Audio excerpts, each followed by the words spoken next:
I've been writing out about this and practicing what I'm preaching here for 50 years.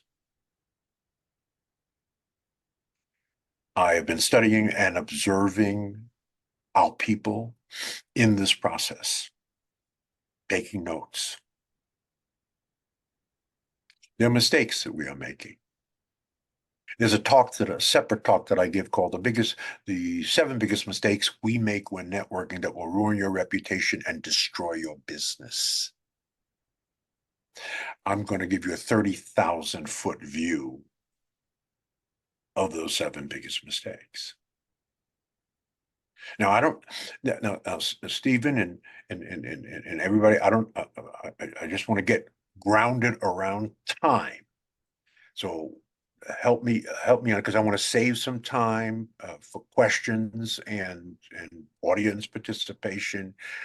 How much more time so that I'll cater this to the time that is left? Well, time is that first currency that you mentioned. Yes. So you can purchase 4 more minutes, Okay. and then and then we'll have some time for Q&A and some comments. How about that? That's a deal. That's a deal. That's a deal. Okay. 30,000-foot view of the 7 biggest mistakes. First, the 7th biggest mistake that we tend to make is no follow-up. I've given out 31,000 business cards in my years, and people used to say, Dr. Fraser, aren't you worried that people are going to bug the hell out of you? Because all my information, including now my cell numbers on the card. And I said, no, I'm not worried. I've been black a long time. And here's what I have learned. That 99.99% of every black person I've ever given a business card to will never, ever, ever, ever follow up. And they just got a business card from Black America's networking guru who wrote the Bible on the subject, and they still don't follow up. The fortune is in the follow-up. Preach. That's all I can tell you. The fortune, brothers and sisters, is in the follow-up. Number 6, many of us make a poor first impression. A first impression is the lasting impression. Just even beginning with your self-introduction when you're out here casually networking and talking to people. People are not interested in your damn life.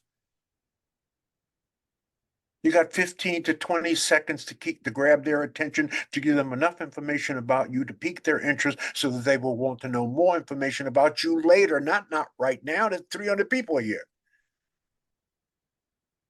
So there are 5 elements to a proper introduction if you want to pique people's interest. Who you are, where you're from, what you do. And the last 2 are the most important. How do you add real value?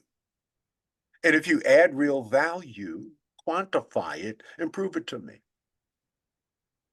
So here's my 20-second introduction. Hi, I'm Dr. George Fraser from Cleveland, Ohio, by way of Brooklyn, New York. I'm the CEO and founder of Fraser Net Incorporated. I write books and speak on economic development and effective networking. I help people turn acquaintances into friends and contacts into contracts. And over the last 40 years, I've helped about 11,000 people secure about $3.5 billion. Good to meet you. That's 71 words and 20 seconds.